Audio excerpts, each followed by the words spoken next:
Assalamualaikum warahmatullahi wabarakatuh. Halo semuanya, perkenalkan kami dari kelompok 5 Manajemen Kesehatan Ikan, yang dimana pada video kali ini akan menjelaskan tentang penerapan imunostimulan dari bahan tumbuhan, hewan, mikrob, dan bahan sintesis pada biota aquaculture. Anggota kelompok 5 terdiri dari saya sendiri, Natika Dewi, Nabila Anggi Ramadhani, Manda Saputri, dan Muhammad Rafli Prayoga. Penerapan imunostimulan pada ikan dapat berasal dari bahan tumbuhan, hewan, mikroorganisme, dan bahan sintesis. Salah satu tanaman yang dapat menjadi imunostimulan pada ikan adalah tanaman Sambiloto atau nama lainnya Androgapis paniculata. Kegiatan budidaya adalah penyakit yang disebabkan menurunnya tingkat produksi ikan. Salah satu penyebab organisme aquaculture rentan terhadap infeksi penyakit yaitu dikarenakan lemahnya sistem imun tubuh. Respon imun pada ikan terdiri dari imunitas alami dan imunitas spesifik. Manajemen kesehatan ikan yang dapat diterapkan dalam mengendalikan serangan penyakit salah satunya dengan melakukan tindakan pencegahan penyakit ikan. Salah satu teknologi yang mencegah penyakit ikan yaitu adalah imunostimulan. Imunostimulan merupakan senyawa yang dapat meningkatkan daya tubuh ikan.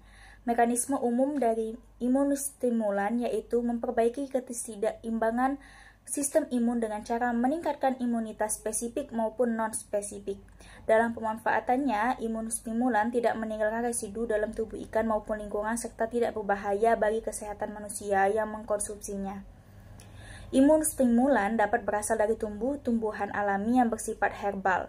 Kandungan dalam produk tanaman alami merupakan anti-stres, merangsang pertumbuhan, stimulasi, nafsu makan, dan imunostimulan.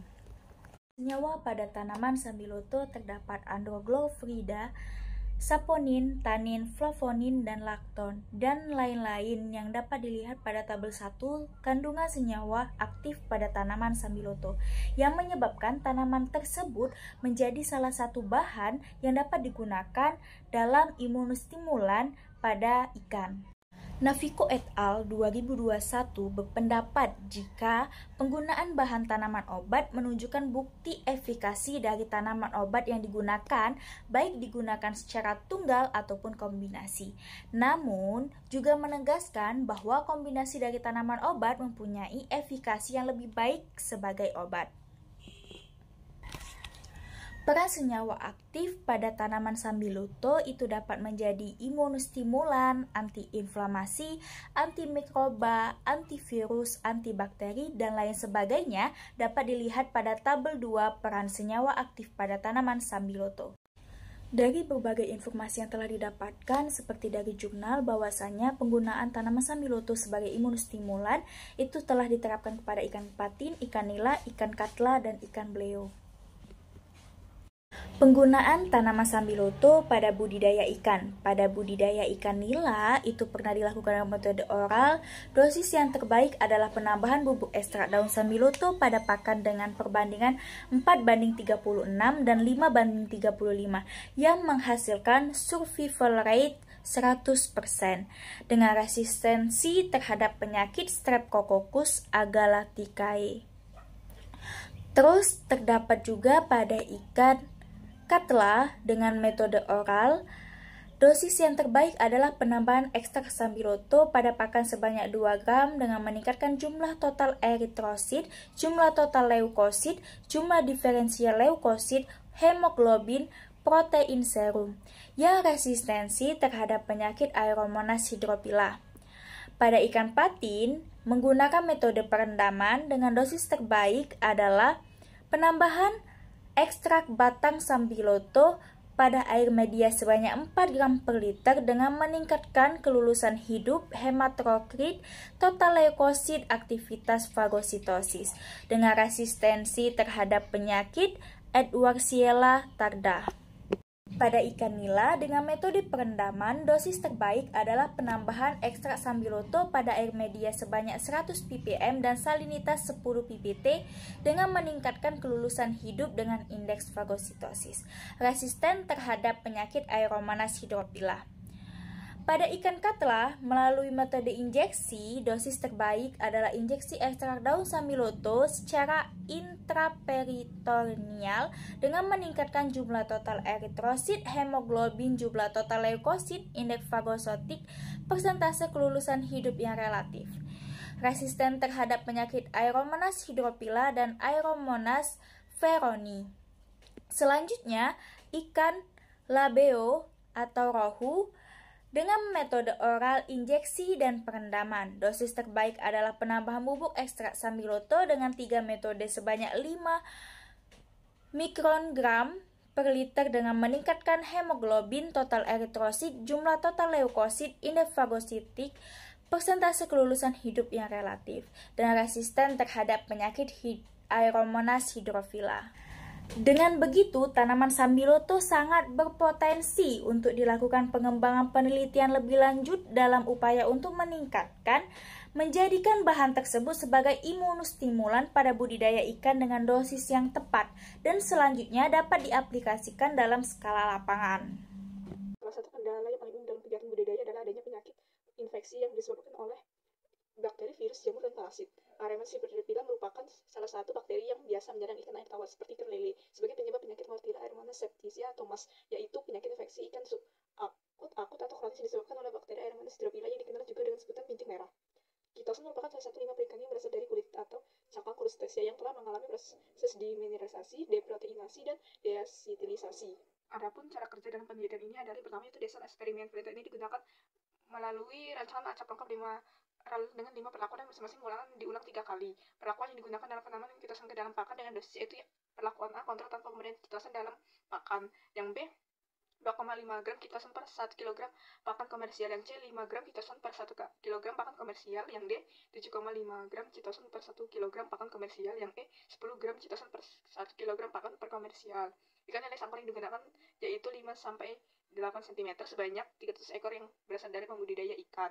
Diaklimatasi dalam bak fiber selama 7 hari. Pada tebarnya dalam akuarium 30 x 25 x 25 cm sebanyak 20 ekor. Jumlah pakan diberikan sebanyak 5% dari bobot ikan selama 14 hari, diberikan 2 kali sehari yaitu pukul 10 dan 18 WIB. Sipon dilakukan setiap pagi hari untuk memeriksa metabolisme. Adapun prosedur penelitiannya adalah Aeromonas hydrophila diperoleh dari laboratorium bioteknologi, Fakultas Perikanan dan Ilmu Kelautan Universitas Pajajaran dan Stasiun Pengendalian Penyakit Ikan, Balai Penelitian Perikanan Budidaya Air Tawar dan Penyuluhan Perikanan Bogor. Pakan komersial ini dicampur dengan kitosan sesuai dengan konsentrasi yang telah ditentukan, yaitu 2,5, 5,75, dan 10 gram kilogram. Ikan uji setelah diberi perlakuan selama 14 hari, kemudian ditantang dengan Aeromonas hydrophila dengan kepadatan 108 cvu per ml. Uji tantang yang dilakukan dengan metode perendaman. Larutan bakteri utamakan ke setiap akuarium. Ikan uji diamati pada hari ke-14, ke-16, ke-12, ke-24, dan ke-14. Yang selanjutnya yaitu pengumpulan data. Pengambilan darah ikan dilakukan sebelum perlakuan, setelah pemberian pakan selama 14 hari, dan setelah uji tantang. Pengambilan darah dari ketiga sampel ikan yang diberi perlakuan dilakukan setiap 3, 7, 10, dan 14 hari setelah uji tantang untuk melihat jumlah leukosit dan diferensial leukosit. Pengamatan jelas gejala klinis meliputi pendarahan, peradangan, luskus pada kulit, dorsi, perut menonjol, mata menonjol, dilakukan setelah ikan uji ditantang dengan Aeromonas hydrophila. Kelangsungan hidup ikan uji diamati setiap hari setelah injeksi hingga akhir penelitian.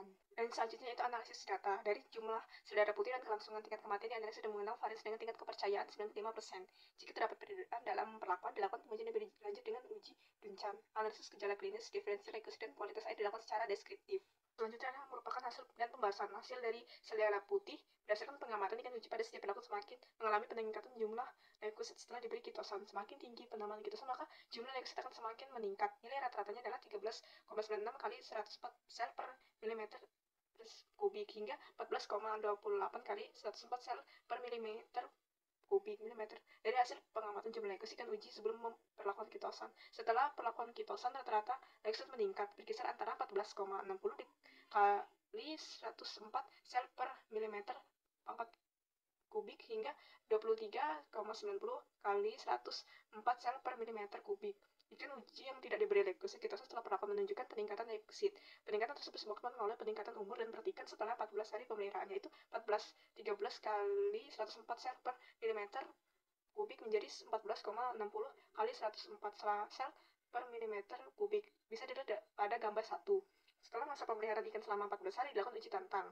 Terjadi peningkatan jumlah leukosit pada masa uji tantang hari ketiga. Pada setiap perlakuan dengan rata-rata jumlah leukosit berkisar 18,86 kali 104 sel per milimeter kubik hingga 24,50 kali 104 sel per milimeter kubik. Bisa dilihat juga pada gambar 1.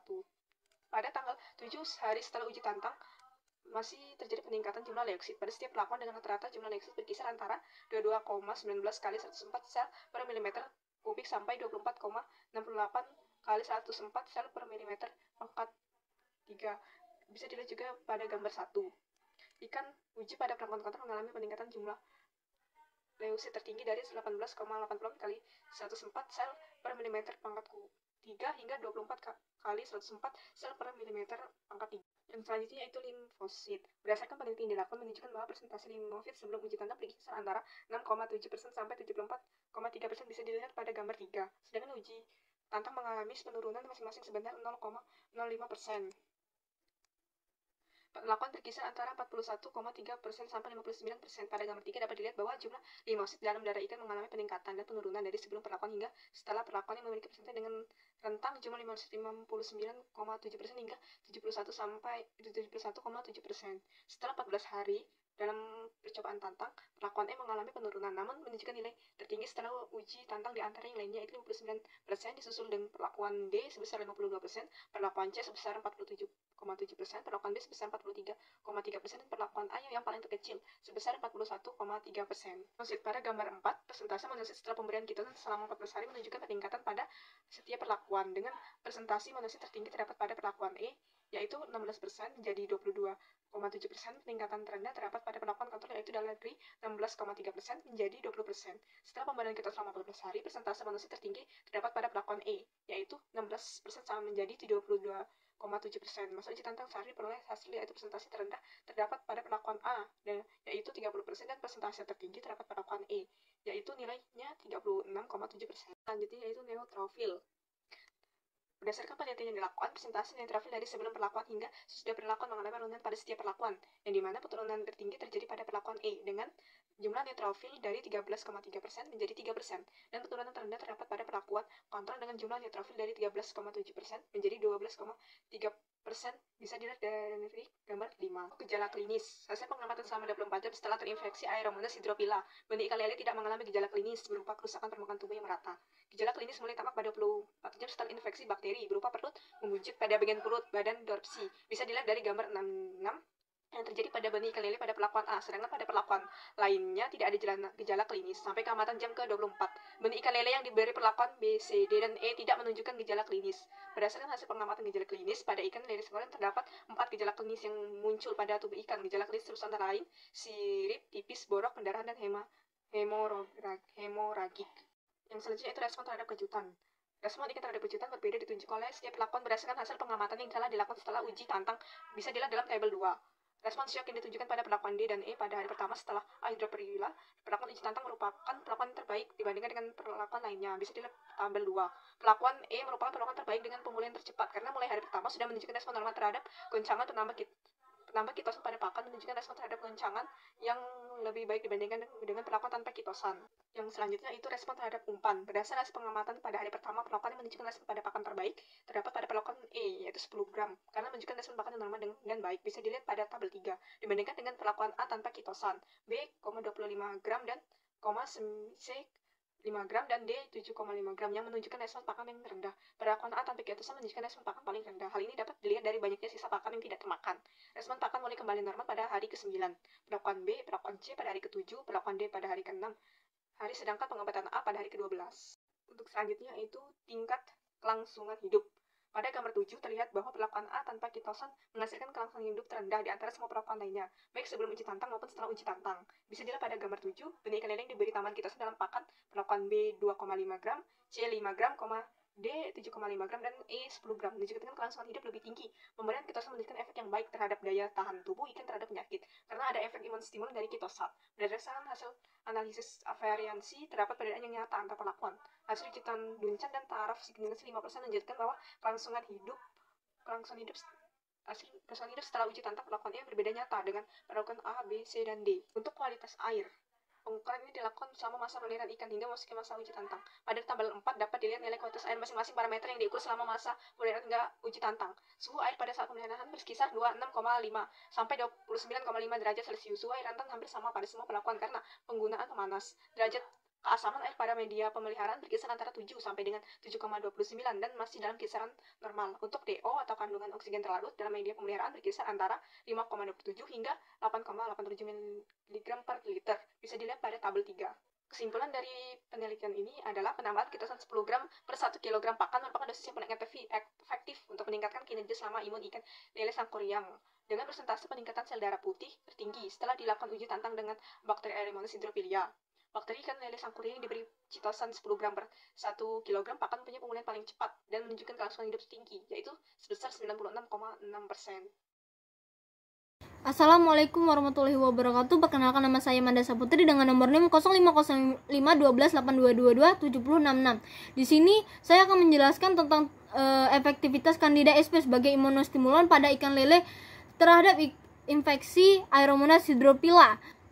Bakteri Aeromonas hydrophylla merupakan salah satu penyakit yang dapat menyerang semua ikan air tawar, termasuk umumnya menyerang pada jenis catfish. Salah satunya yaitu ikan lele. Bakteri ini termasuk bakteri fakultatif anaerob, yaitu bakteri yang dapat hidup dengan atau tanpanya adanya oksigen dan banyak ditemukan pada insang, kulit, hati, dan ginjal. Ada juga yang berpendapat bakteri ini dapat hidup pada saluran pencernaan. Ikan lele adalah salah satu jenis ikan air tawar yang termasuk ke dalam ordo Siluriformes dan digolongkan ke dalam ikan bertulang sejati.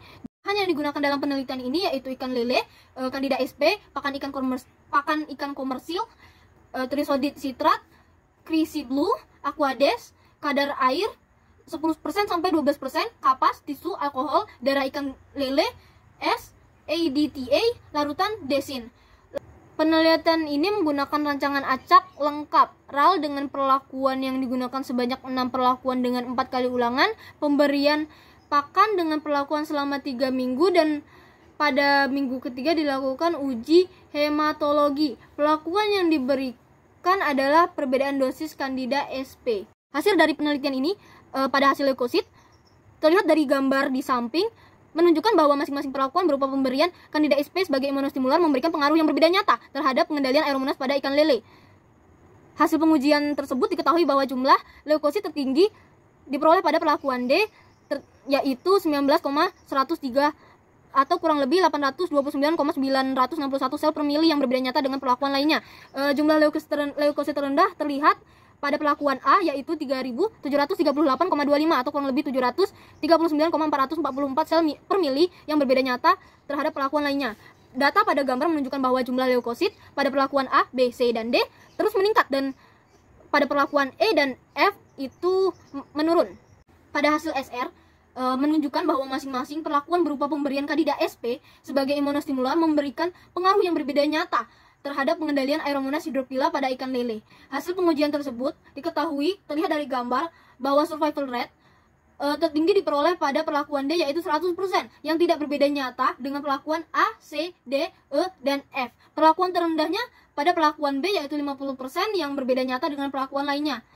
Dalam kualitas airnya, pengukuran suhu air selama penelitian berkisar antara 26,94 sampai 27,22 derajat Celcius dan pada pH berkisar antara 7,89 sampai 8,7. Hasil ANOVA, suhu dan pH menunjukkan bahwa masing-masing perlakuan berupa pemberian Candida sp sebagai imunostimular non-spesifik memberikan pengaruh yang tidak berbeda nyata terhadap pengendali Aeromonas hydrophylla pada ikan lele. Kesimpulannya, pemberian Candida sp sebagai imunostimulan non-spesifik dalam pakan dapat meningkatkan jumlah leukosit pada ikan lele. Hasil analisis varian atau ANOVA yang berbeda nyata dilanjutkan dengan uji jarak berganda Duncak dengan jumlah neutrofil tertinggi diperoleh pada perlakuan D yaitu 44,5 atau kurang lebih 2,50%. Jumlah limfosit tertinggi diperoleh pada perlakuan D yaitu 41,25% dan jumlah monosit tertinggi diperoleh pada perlakuan F yaitu 21,25%. Pemberian Candida sp sebagai imunostimulan non-spesifik dalam pakan berpengaruh terhadap survival rate ikan lele yang diinfeksi Aeromonas hydrophylla. Pemberian 5% Candida sp per kilogram pakan diperoleh survival rate yaitu 100%. Sekian, terima kasih dari saya. Assalamualaikum warahmatullahi wabarakatuh. Di sini saya akan menjelaskan dari imunostimulan dari sintetis. Yang judul yang saya ambil yaitu respon imunolarva udang Vannamei, Lithopineus vannamei dengan bioenkapsulasi vitamin C dan Artemia salina.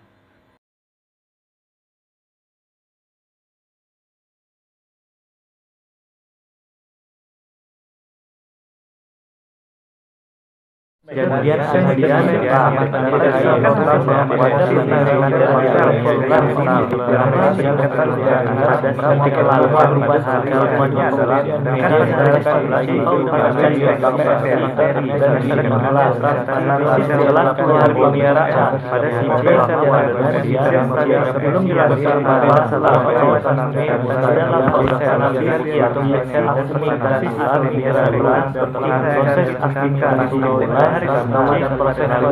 proses yang tertinggi pada hari ke-10 meningkatkan respon pada penambahan spesifikasi bahwa kualitas yang baik dan pemeliharaan bioenergi dilakukan menggunakan daerah 25 laut buah diisi air diberikan penambahan garam pembuatan air bersalin sampai 30 budidaya biasanya memberikan penambahan 2 liter yang dilengkapi dengan garam yang digunakan adalah garam iodium dan garam kemudian uji ditantang dilakukan di hari ke-11 atau stadia PLB dengan cara penginfeksian bakteri kedalaman media pemeliharaan. Uji tantang dilakukan selama 3 hari dengan tetap melakukan monitoring kualitas air dan pemberian pakan.